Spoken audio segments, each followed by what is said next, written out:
स्वागत आप सभी का। ग्लोबल अड्डा आप देख रहे हैं और मैं हूं आपके साथ पुनीत मिश्रा।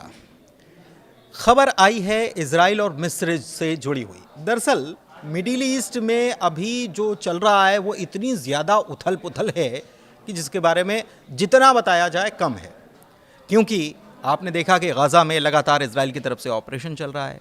दूसरी तरफ आपने ये भी देखा कि हाल ही में एक समिट बुला लिया गया, अरब इस्लामिक इमरजेंसी समिट बुला लिया गया। इसके अलावा ईरान के पास भी रूसी हथियारों की सप्लाई बढ़ गई है, जिसकी जानकारी दी गई है। लेकिन इस बीच एक और घटनाक्रम हो रहा है और वो इजराइल को परेशान करने का काम कर रहा है। कैसे, ये खबर आपको आज हम बताते हैं। दरअसल इजिप्ट यानी मिस्र के सिनाई में सैन्य तैनाती की खबर सामने आ रही है और ये खबर हाल ही में सितंबर के महीने में बड़ी सुर्खियां बटोर रही है। इजराइल ये कह रहा है कि मिस्र ने सिनाई रेगिस्तान में अपनी सैन्य ताकत को काफ़ी हद तक बढ़ा दिया है, तैनाती को काफ़ी हद तक बढ़ाने का काम किया है। और ये उल्लंघन है किसका? 1989 के कैंप डेविड शांति समझौते का उल्लंघन है। इजराइल के प्रधानमंत्री जो हैं बेंयामिन नेतन्याहू, उन्होंने अमेरिका के विदेश मंत्री मार्को रूबियो अभी हाल ही में दौरा करके गए थे, तो इस मुद्दे पर हस्तक्षेप की अपील की है कि इसको समझाइए, सुलझाइए इसकी पूरी जानकारी देखते हैं कि इसके पीछे क्या है मामला। तो 1989 का इजिप्ट इजराइल शांति समझौता रहा है और सिनाई जो प्रायद्वीप है इसको डीमिलिटराइजेशन जोन के रूप में परिभाषित ये करता है।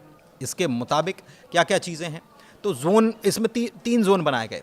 एक जोन है उसमें पूरी तरीके से मिलिट्री की मौजूदगी नहीं होगी, डीमिलिटराइजेशन जिसे कहा जाता है, या डीमिलिटराइज्ड, और यहाँ पर केवल सोशल पुलिस होगी। इसके अलावा फिर दूसरा जोन रखा गया है जिसमें सैन्य तैनाती रहेगी ज़रूर, लेकिन बहुत कम मात्रा में रहेगी। हथियार भी बहुत ज़्यादा नहीं होंगे, हल्के हथियार होंगे। और उसके बाद जोन सी आता है, यानी कि तीसरा जोन आता है, जिसमें जो कि इजराइल की सीमा के पास भारी हथियार या बड़ी संख्या में सैनिकों की अनुमति नहीं है और इजराइल की सहमति इसके लिए अगर करना भी होगा तो सहमति लेनी होगी। लेकिन ऐसा हुआ नहीं।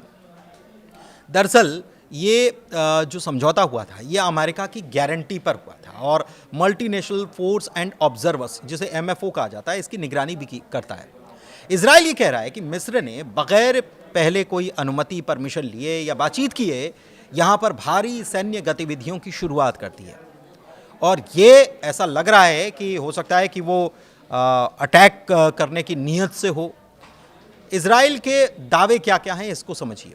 इजराइल की खुफिया एजेंसियां या अधिकारी जो हैं वो ये बताते हैं कि सिनाई में जो गतिविधियां देखी गई हैं उसके मुताबिक यहाँ पर भारी सैन्य बल की तैनाती कर दी गई है। करीब 40,000 सैनिकों की तैनाती की गई है और जो समझौता हुआ था उसके हिसाब से ये दोगुनी है। मतलब ये समझौते के तहत 22,000 होना चाहिए और ये करीब 40,000 हो गया। ये कैसा हुआ? और इसके अलावा आर्म्ड डिवीज़न भी इसमें शामिल हैं, ये भी कहा गया। इसके अलावा सिनाई के एयरबेस पर रनवे को लंबा किया गया है, यानी कि वहाँ पर प्लेन आगे तक उतर पाएँ इसके लिए। तो मतलब ये है कि रनवे को क्यों बड़ा किया गया? क्योंकि फाइटर जेट्स का इस्तेमाल वहाँ पर हो सके, ऐसा लगता है। समझौते में हल्के विमानों की अनुमति दी गई थी कि हल्के विमान यहाँ पर उतर सकते हैं, लेकिन ये तो अगर इसको बढ़ाया जा रहा है तो उसका मतलब ये कि कहीं कोई वॉर जैसी सिचुएशन तो नहीं है। इसके अलावा अंडरग्राउंड भी काम चल रहा है। मिसाइल स्टोरेज के लिए बंकर्स बनाए गए हैं, ये इजराइल कह रहा है। इजराइल की खुफिया एजेंसी कह रही हैं कि आक्रामक हथियारों के लिए इनका इस्तेमाल किया जा सकता है, बंकर्स का। इसके अलावा एयर डिफेंस सिस्टम की बात कर लें तो वो भी यहाँ पर रख दिया गया है, इसे तैनात कर दिया गया है। चाइना का बना हुआ HQ-9B long range air defence मिसाइलें यहाँ पर तैनात कर दी गई और इजराइल का ये मानना है कि ये इजरायली जेट्स को टारगेट कर सकती हैं। इसके अलावा फिलाडेल्फी कॉरिडोर जो है, जो गाज़ा की सीमा के पास पड़ता है, सुरंगें और भारी हथियारों का प्रवेश यहाँ पर हो रहा है, ऐसा इजराइल का कहना है। इजराइल के अधिकारी इसे बहुत सीरियस बता रहे हैं और ये भी कह रहे हैं कि मिस्र की तरफ से कोई क्लियर जानकारी या सफाई या इसको लेकर कोई बातचीत नहीं की गई, बताया भी नहीं गया। नेतन्याहू ने बीते 20 सितंबर को यरूशलेम में रूबियो से बातचीत की थी, मुलाकात की थी और एक लिस्ट सौंपी जिसमें ये सारे जो उल्लंघन किए जा रहे हैं उसका पूरा जिक्र है, पूरा खाका है। अब मिस्र क्या कह रहा है? मिस्र इन सारे दावों को सिरे से खारिज कर दे रहा है। मिस्र के अधिकारी ये कहते हैं कि ये तैनाती जो की गई है हमने अपनी सिक्योरिटी के लिए की गई है और गाज़ा में जो चल रहा है उसकी वजह उसको देखते हुए की है। दरअसल मिस्र को इस बात का डर सता रहा है कि इजराइल गाज़ा के जो फिलिस्तीनी हैं उनको सिनाई में धकेल सकता है, यानी कि फिलिस्तीनी वहाँ से अगर गाज़ा से जगह छोड़ रहे हैं तो उनको कहाँ भेजा जाए, फिलिस्तीन में भेजा जाए। और ये मिस्र की संप्रभुता के लिए खतरा बता रहा है मिस्र। इसके अलावा तस्करी रोकने के लिए, दूसरे आतंकवादी समूह ना घुस जाएं, इसके लिए ये सब किया गया है। इजराइल के खिलाफ इसमें कुछ भी नहीं है। मिस्र ये भी कह रहा है कि ये समझौते के अनुरूप ही है और इजराइल को हमने पहले ही खबर कर दी थी। एक बात और कही गई है कि हमारी सेना जो है सीमा की रक्षा कर रही है और ये पूरी तरह कोऑर्डिनेशन के साथ हो रहा है।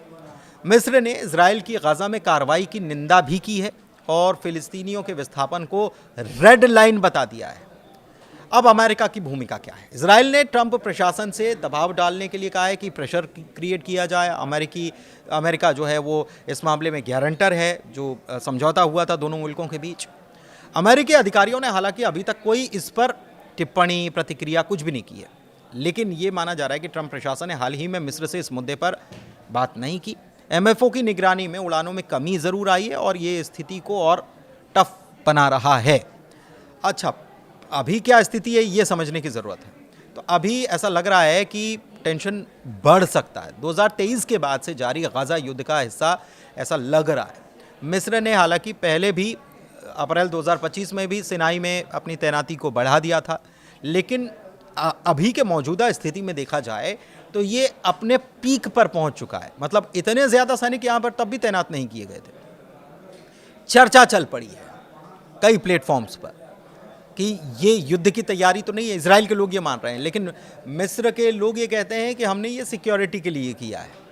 और ऐसे में थोड़ा मिडिल ईस्ट की अगर इस बात की जाए तो ये टेंशन और एक बढ़ती हुई यहाँ पर नज़र आ रही है। अच्छा, मिस्र ने ये चेतावनी भी दी है कि इजराइल अगर मिस्र की मिट्टी पर हमला करता है, हमास के नेताओं को निशाना बनाने के लिए भी किया जाए, तो भी विनाशकारी परिणाम होंगे। ये क्यों कहा गया? क्योंकि कतर के दोहा पर अटैक किया गया हमास के लीडर को निशाना बनाने के लिए आईडीएफ की तरफ से। अच्छा, एक बात और है, एक बयान है जिसमें यह कहा गया कि मिस्र की सेना इजराइल को फिर से हरा सकती है। अब ये बयान इन दिनों सोशल मीडिया पर चर्चा में क्यों है? क्योंकि एक वीडियो शेयर किया गया, उसमें मिस्र के राष्ट्रपति जो हैं अब्देल फतेह अल सीसी ये बयान देते हुए नजर आ रहे हैं।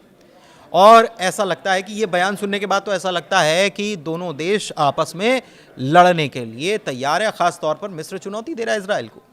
लेकिन आपको ये भी बताएं कि ये बयान आज का नहीं है, ये बयान है 2018 का, जब मिस्र की सेना की क्षमताओं का जिक्र कर रहे थे सीसी।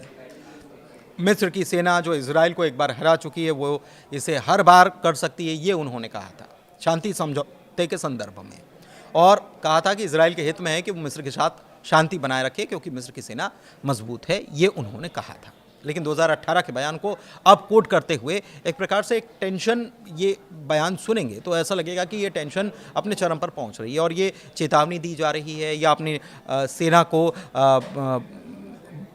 उकसावे वाला बयान कह सकते हैं। लेकिन ये पुराना बयान है, तो इसका अभी के हालिया घटनाक्रम से कोई जुड़ाव नहीं है।